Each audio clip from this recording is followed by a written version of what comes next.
Sentencia SP414-2023-6280, 1 de octubre, 4 de 2023. Corte Suprema de Justicia, Sala de Casación Penal. Radicación, 6.801. Magistrado ponente, Dr. Luis Antonio Hernández Barbosa. SP414-2023.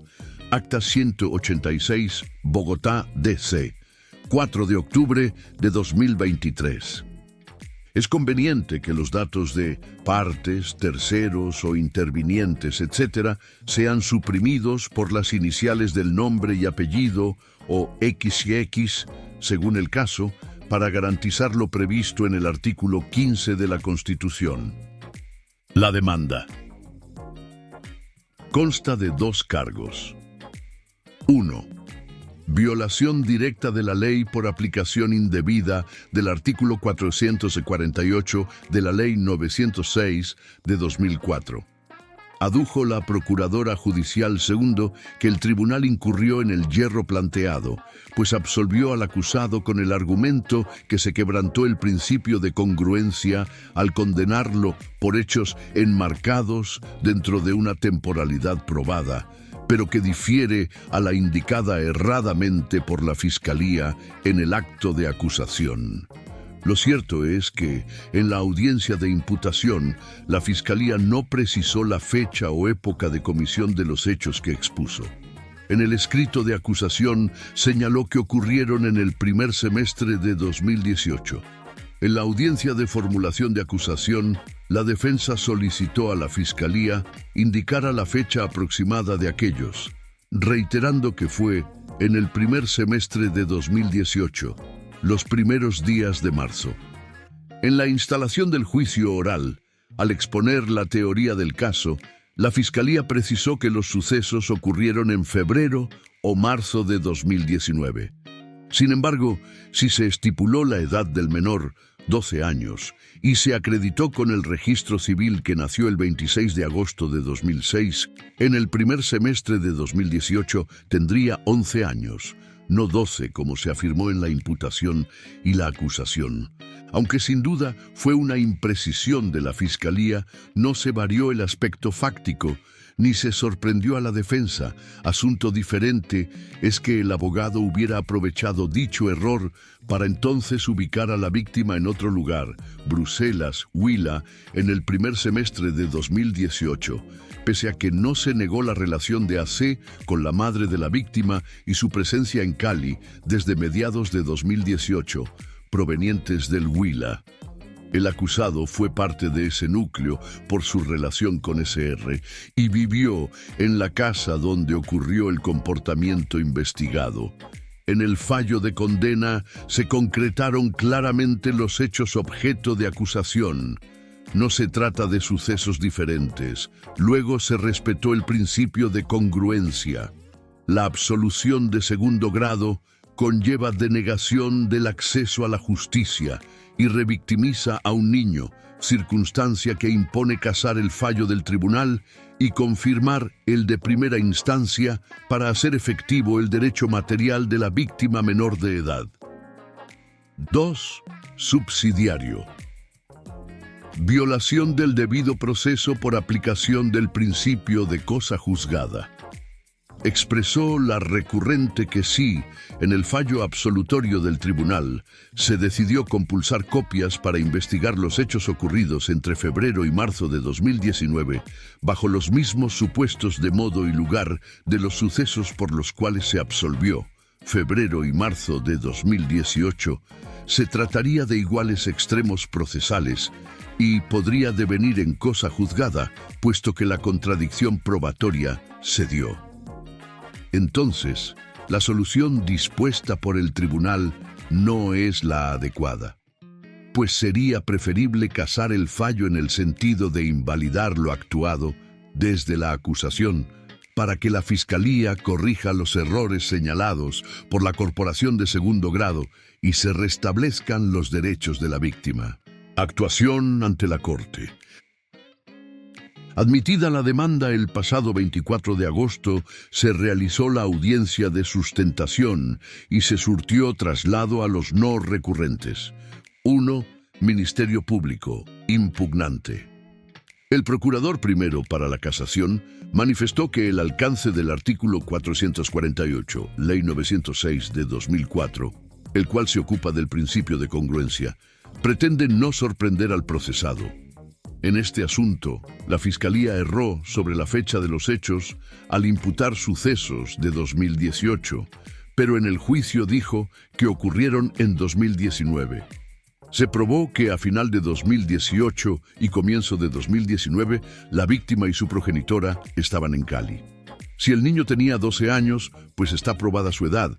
Lo cierto es que para el primer trimestre de 2018 o para el primer semestre de 2019, tenía menos de 14 años de edad, aspecto que no descarta la comisión del delito investigado.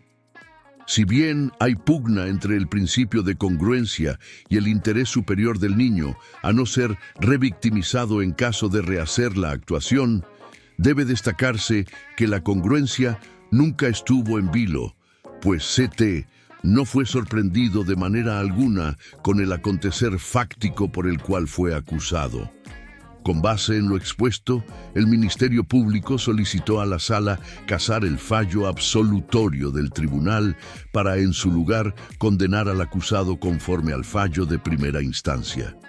Subsidiariamente, solicitó anular la actuación desde la audiencia de acusación para rehacerla, teniendo en cuenta que los hechos ocurrieron en el primer semestre de 2019, no en 2018.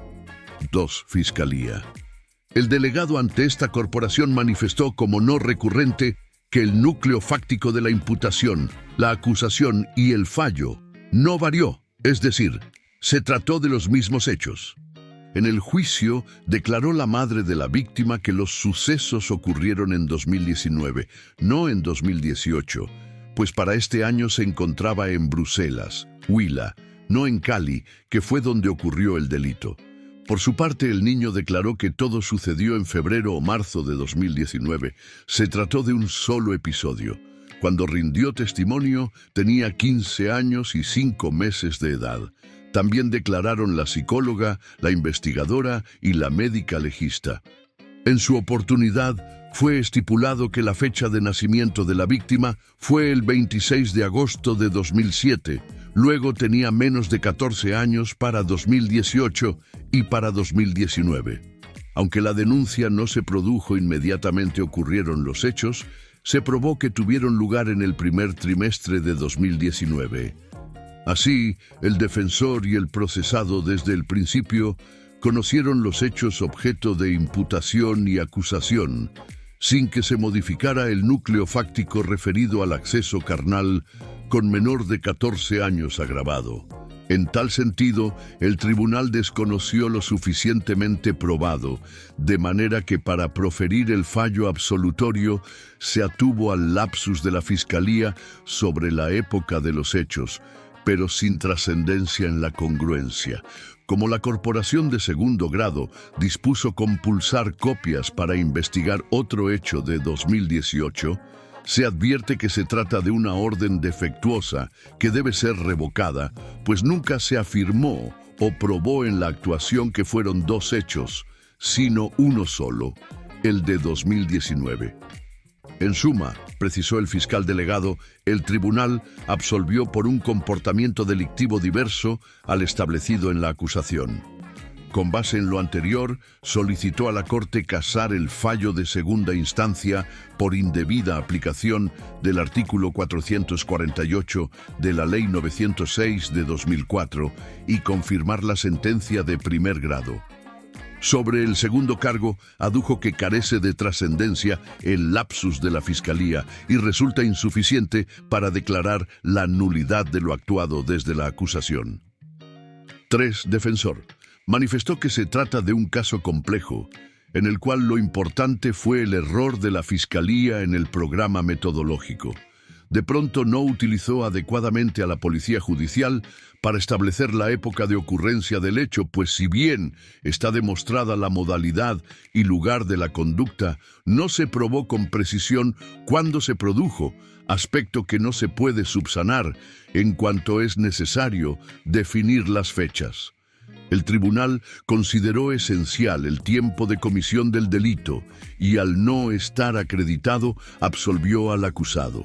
Según el artículo 175 del Estatuto Procesal Penal, es necesario precisar el tiempo, pues en ello se sustenta la teoría del caso de la Fiscalía y su programa metodológico en orden a asegurar que la defensa esté en condiciones de trazar su estrategia. En la acusación se dijo que los hechos ocurrieron en 2018, pero en realidad se produjeron en 2019. Esto es importante, pues la defensa orientó su labor sobre hechos de 2018 y probó con testimonios, en especial de la víctima, que el menor y su progenitora no estaban en Cali en ese año. El tribunal aplicó bien el artículo 448 de la Ley Procesal de 2004 en cuanto no hay congruencia entre acusación y fallo, específicamente en la fecha de ocurrencia de los sucesos investigados. La Fiscalía se dio cuenta de su error sobre el tiempo de los hechos después de la práctica de pruebas en el juicio e intentó subsanarlo. En conclusión, sí se violó el principio de congruencia entre acusación y sentencia respecto de la fecha del hecho.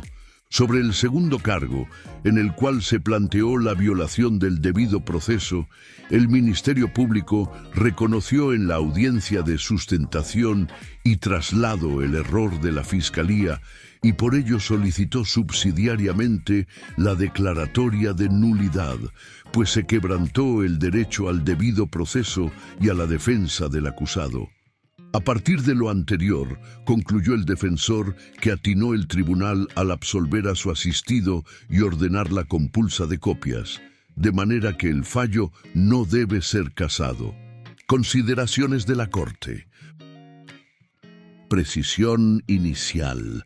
En atención a que los dos reproches propuestos por el Ministerio Público tienen como fundamento que el tribunal en la decisión absolutoria dio alcance indebido al principio de congruencia entre acusación y fallo, al paso que en el primero se planteó como solución reconocer que no se violó tal principio y, en consecuencia, confirmar la condena proferida en primera instancia, mientras que en el segundo reparo se propuso como enmienda a la eventual violación de la congruencia entre el pliego de cargos y la sentencia, rehacer la actuación. Se procede a analizarlos y resolverlos conjuntamente. 1. Fundamentos de la absolución. Para una mejor comprensión de la decisión que se adoptará, se refieren las consideraciones con base en las cuales el tribunal absolvió a ACT. 1.1. En observancia del principio de congruencia, el núcleo fáctico soporte de la calificación jurídica debe conservarse desde la formulación de imputación hasta la sentencia, siendo menester que desde aquella se describan los hechos de forma clara, precisa y detallada, y su núcleo no sea objeto de modificación sustancial, toda vez que solo se podrá emitir sentencia condenatoria por hechos y delitos que en efecto hayan sido imputados al procesado.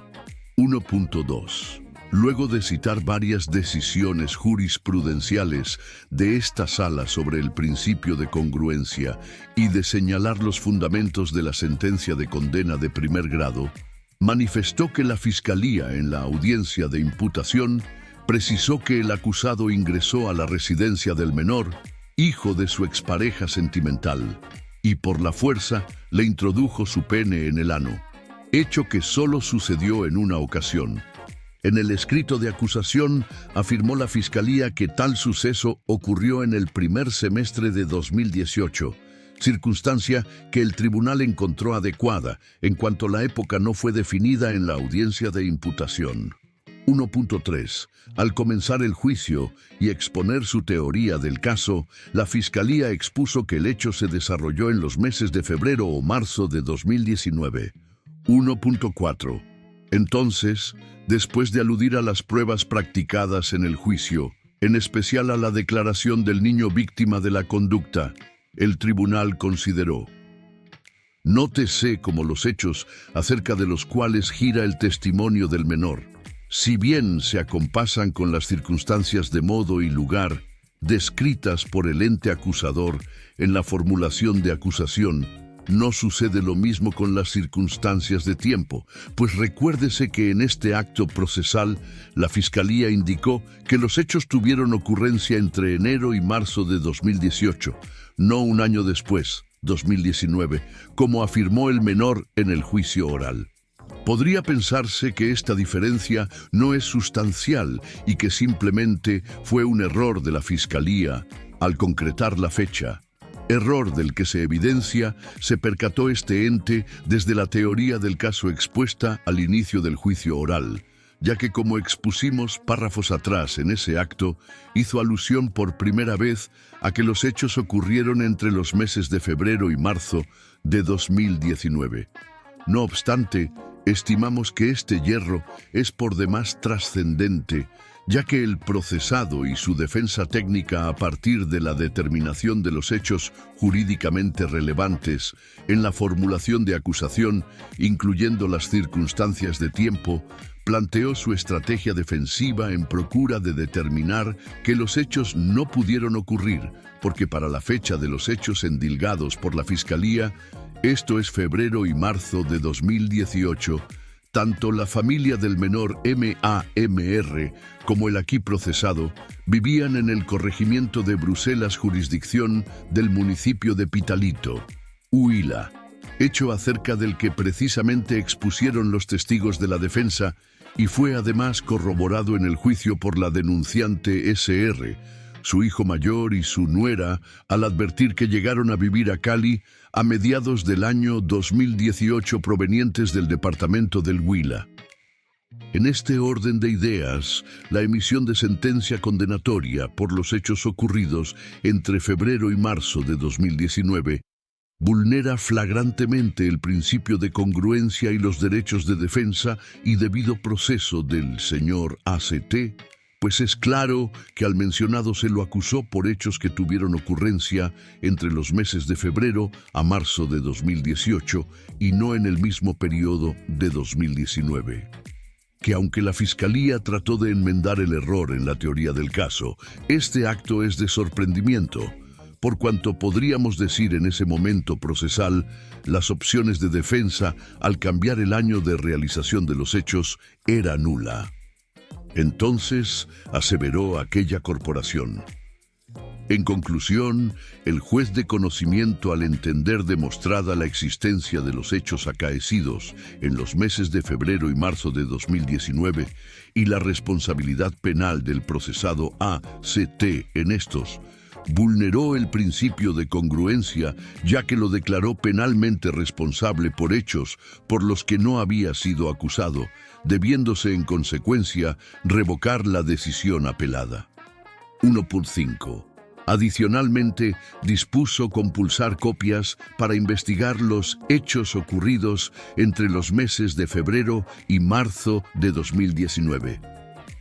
2. Hechos jurídicamente relevantes y el tiempo del delito. La Corte, en sucesos similares al que ahora concita su atención, ha precisado, 2, que si bien la fecha de los hechos corresponde a un dato que de forma ideal debe contener el escrito de acusación, lo cierto es que si no se registra, tal omisión no torna ilegal ese acto o el trámite en general, pues no se trata de un hecho jurídicamente relevante y la información puede completarse en las observaciones al escrito de acusación o emerger acreditado en la actividad probatoria del juicio, la cual justamente propende por la reconstrucción de la verdad de los sucesos y las circunstancias de todo orden que rodearon su producción. En tal sentido, aunque no es paradigma de óptima formulación, una acusación en la cual se omita precisar la fecha o siquiera época probable de comisión del comportamiento delictivo. Se indicó en la misma decisión, esas imprecisiones lejos están de constituir irregularidades sustanciales que afecten el debido proceso o los derechos fundamentales, pues conforme a los requisitos de la acusación establecidos en el artículo 337 de la Ley 906 de 2004, importa destacar el correspondiente a la relación clara y sucinta de los hechos jurídicamente relevantes, resultando suficiente que la Fiscalía en tal oportunidad ofrezca una exposición fáctica concreta y suficiente para que el acusado comprenda el devenir ilícito del cual debe defenderse en juicio. Ahora, la Sala ha dilucidado que el principio de congruencia obedece al imperativo de que exista identidad y uniformidad entre el núcleo fáctico de la imputación, el delito atribuido en la acusación y aquel por el cual se profiere el fallo de condena, con el propósito de garantizar, entre otros, el ejercicio del derecho a la defensa, en cuanto el acusado debe tener certidumbre acerca de los hechos y delitos respecto de los cuales debe defenderse, lo cual conlleva también delimitación del tema de la prueba para las partes e intervinientes. Ese núcleo fáctico de la imputación corresponde a la secuencia de hechos jurídicamente relevantes que se acomodan al modelo de conducta definido por el legislador en los distintos tipos penales, de manera que se vulnera el principio de congruencia cuando se desconoce dicho núcleo material de hechos. A partir de las precisiones anteriores, constata la Corte que en este asunto la Fiscalía mantuvo el núcleo fáctico del único comportamiento investigado, tanto en la imputación como en la acusación, y así se profirió el fallo de condena de primer grado, de manera que si bien en la audiencia del 9 de marzo de 2020 no se aludió de manera alguna a la fecha o época del hecho, y en la acusación y su audiencia del 4 de septiembre siguiente, se dijo que se trataba del primer trimestre de 2018, para en la anunciación de la teoría del caso al comienzo del debate oral, 21 de enero de 2021, precisar que se trató de febrero o marzo de 2019, se impone reconocer que en el ámbito de los hechos jurídicamente relevantes no se introdujo una variación en lo fáctico o en la calificación jurídica. En efecto, el único comportamiento que motivó este proceso fue el referido al proceder de AC de llegar a la residencia donde se encontraba solo el menor MAMR, de 12 años de edad, hijo de su exnovia, para entonces proceder mediante violencia a amarrarlo y accederlo carnalmente. Se colige, por ende, que el núcleo fáctico de la imputación se mantuvo invariable y, en esas circunstancias, no se vulneró el principio de congruencia. En el juicio se escucharon, además de la declaración de la víctima y de su progenitora SRP, a la médica Sara Alicia Daza, quien realizó la valoración sexológica al niño el 16 de junio de 2019, así como a la psicóloga Claudia Perdigón sobre la historia clínica del menor en la Dirección de Sanidad Militar, quien lo escuchó el 17 de julio del mismo año, coincidiendo las 4 declaraciones en los pormenores relatados por aquel acerca de cómo fue accedido sex kicks mediante sometimiento físico por CT, proceder que la Fiscalía adecuó al delito de acceso carnal abusivo con menor de 14 años, pero el tribunal precisó con acierto en el fallo que al mediar fuerza, la consumación no se produjo por el consentimiento viciado derivado de la inmadurez psicosexual del menor, sino por un despliegue de violencia que lo dejó en inacción para proceder a su acceso. Es decir, se trató en verdad de un acceso carnal violento, sin incidencia en la punibilidad. Así, Incurrió en error la corporación de segundo grado al considerar que, si bien en sus testimonios la víctima y su madre afirmaron que los hechos ocurrieron en febrero o marzo de 2019 en su casa ubicada en el barrio Siloé de Cali, a donde llegó AC, y aprovechando que el niño estaba solo, lo tomó por la fuerza y luego de quitarle la ropa, lo penetró con su miembro viril. Pero como la fiscalía en la acusación dijo que el hecho tuvo lugar en el primer trimestre de 2018 y al referir la teoría del caso, precisó que se trató de febrero o marzo de 2019.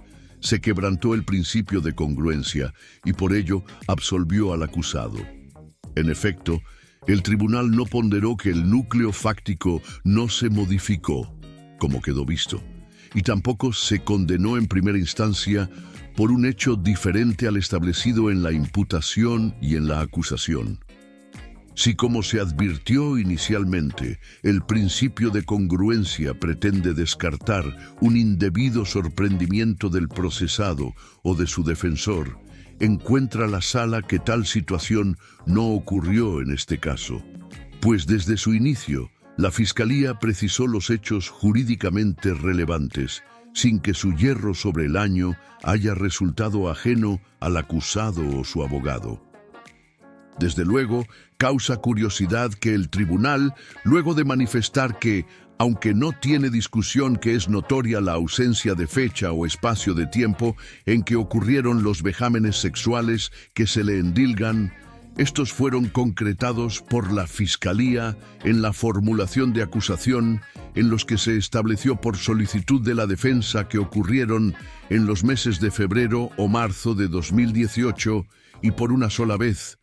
El aquí procesado presuntamente accedió carnalmente por el quisituquesis al menor MAMR en su residencia ubicada en el sector de San Francisco Siloé de esta ciudad, cuando el menor contaba con 12 años de edad, y proferir la absolución en favor de AC, haya decidido compulsar copias para que se investiguen los hechos ocurridos en febrero o marzo de 2019, cual si se tratara de una conducta diversa de aquella por la cual decidió absolver.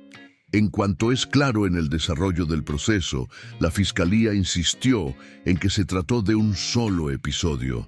Al respecto, no en vano el defensor del acusado expresó en el traslado de la demanda de casación que, si bien está demostrada la modalidad y lugar de la conducta, no se probó con precisión cuándo se produjo, aspecto que no se puede subsanar, en cuanto es necesario definir las fechas sin tener en cuenta que, como ya lo ha definido la Corte, la fecha en sí misma considerada no constituye un componente imprescindible en la definición de los hechos jurídicamente relevantes, siempre que de su presentación pueda establecerse el día o la época de su ocurrencia.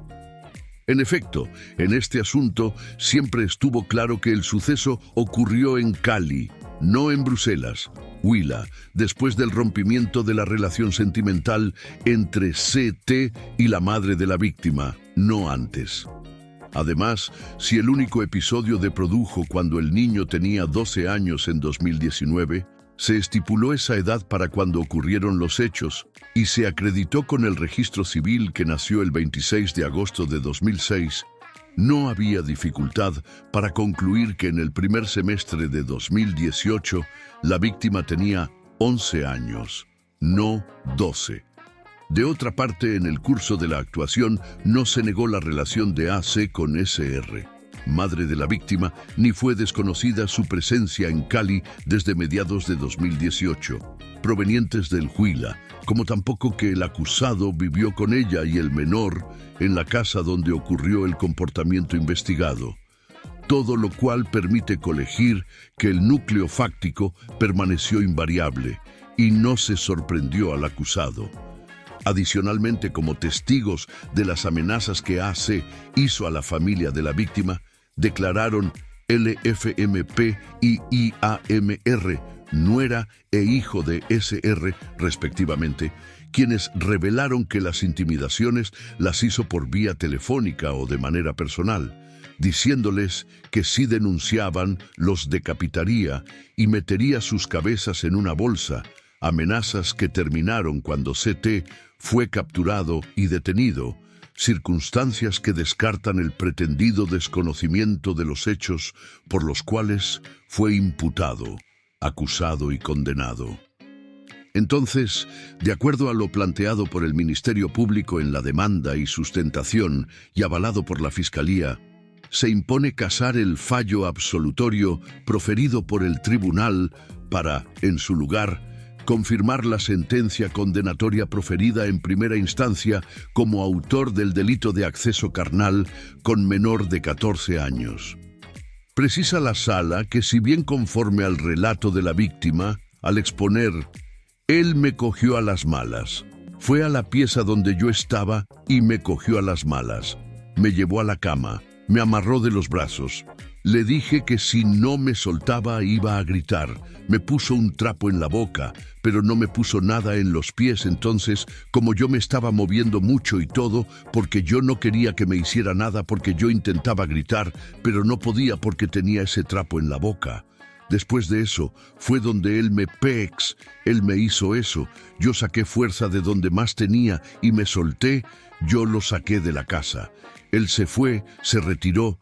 Yo lo que hice fue bañarme. El acceso carnal no fue producto del consentimiento viciado por presunción de derecho de inmadurez psicosexual en su condición de menor de 14 años, sino por la utilización de violencia para hacerlo vulnerable y someterlo. Tal imputación jurídica no puede ser modificada en esta decisión, en aras de salvaguardar el derecho a la interdicción de reforma peyorativa de ACE, pues así fue imputado y acusado por la Fiscalía, además que por tal punible se profirió el fallo de primer grado, sin que el Ministerio Público apelara tal aspecto. En atención a que con el fallo de casación cobra firmeza la decisión condenatoria de primer grado, se dispone librar orden de captura en contra del acusado, en orden a hacer efectiva la sanción privativa de libertad.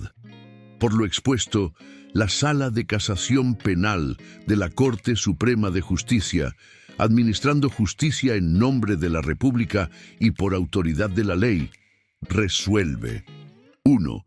Casar el fallo absolutorio proferido por el Tribunal de Cali en favor de ACT para, en su lugar, confirmar la condena proferida en su contra en primera instancia como autor del delito de acceso carnal abusivo con menor de 14 años agravado.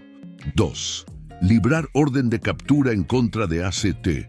Contra esta decisión no proceden recursos. Notifíquese y cúmplase.